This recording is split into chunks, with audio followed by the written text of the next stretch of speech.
Hey everyone, in this video I'm going to tell you what all things you need to bring to US while coming here for the first time, while what all things you really don't need to bring from India. So let's get started now. So those things which you really need to bring are as follows. Don't forget to bring your passport, which you definitely need. Along with that, there should be a valid F1 visa on that passport. You need to get your I-20. Make sure that you will sign that I-20. You need service fee receipt.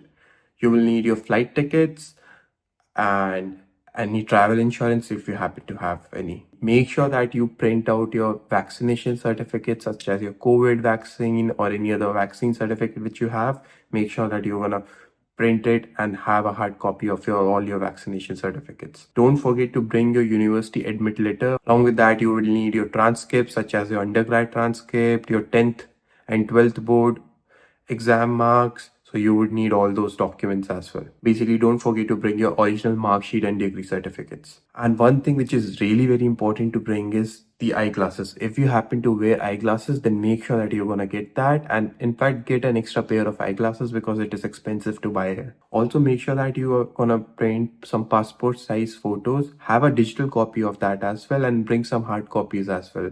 Try to have a US standard size passport size photo which is of 2 by 2 inch. You can also get some ethnic wears, as it is really hard to find good quality ethnic wears in US, so you can definitely buy some ethnic wears from India and get that here. A couple of formal outfits is also fine for you to get.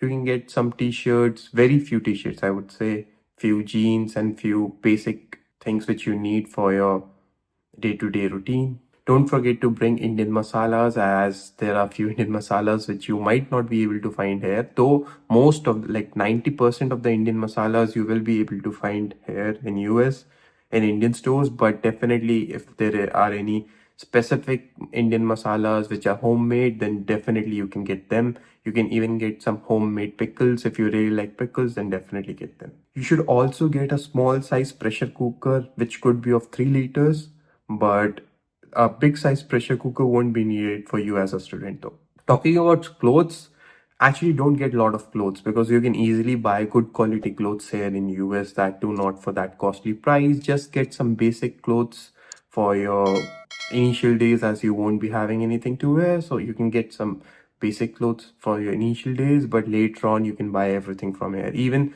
the winter jackets, you can just get one jacket, and all other types of jackets you can easily afford here, and that's like a better price available in US. And in fact, the US jackets specifically meant for winter wears, and those are like winterproof jackets, and even like you can easily wear those jackets in snow, as compared to those jackets that you will buy in India and come and wear here. That you will be able to feel the quality difference, because here the quality is way better.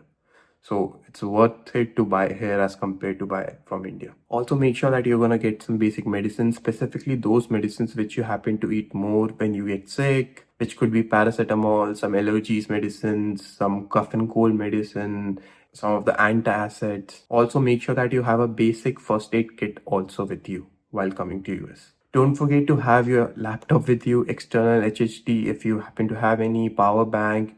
You should definitely buy a universal adapter, as that is very highly recommended. Also, I will highly recommend you to buy a small sewing kit as well while coming to US.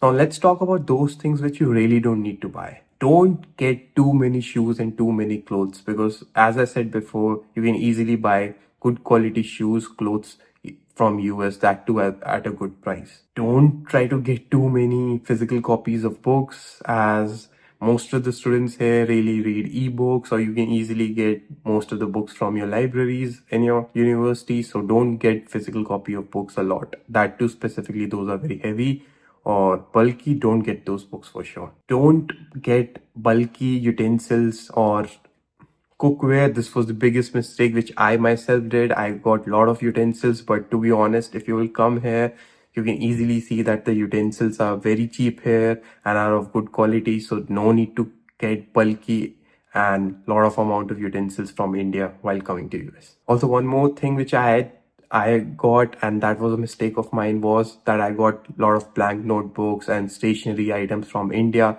To be very honest, stationery is very cheap in US, so no need to get stationery items from India. You can easily get stationery from Walmart or Dollar Tree. These are some stores through which you can easily get affordable stationery items in USA. Make sure whatever liquid items you're keeping in the cabin bag, it should not exceed 100 ml limit, because that is the uppermost limit for any particular item which is liquid and is allowed in cabin bag. You can definitely put anything in check-in, but don't put anything more than 100 ml in cabin. Now, here are some final pro tips for you guys. These are few things which are most important, and I would highly recommend you to make sure you have these. Open a Forex card or a international debit card, which you can use for your initial days in US. Along with that, make sure you're having $100 to $300 in cash, that too in small currencies like $1, $5, $10. Don't bring like $100. Try to get small change like $1, $5, because change are more needed in your initial days. So try to get those. So you can bring like $100 to $300 in cash. You can get a Forex card or a debit card for your initial days. For all your important documents, make sure you are having the physical and original copies of that. Along with that, have a digital copy, as there is a chance that you might end up missing some of it, or like if any mishap happens, then you really need to have the digital copy as well. And lastly, as I said before, definitely get your passport size photographs, as well as it might be needed for some kind of documentation, as it was needed for me once and I luckily had them and it was useful. So yeah, you should also get them.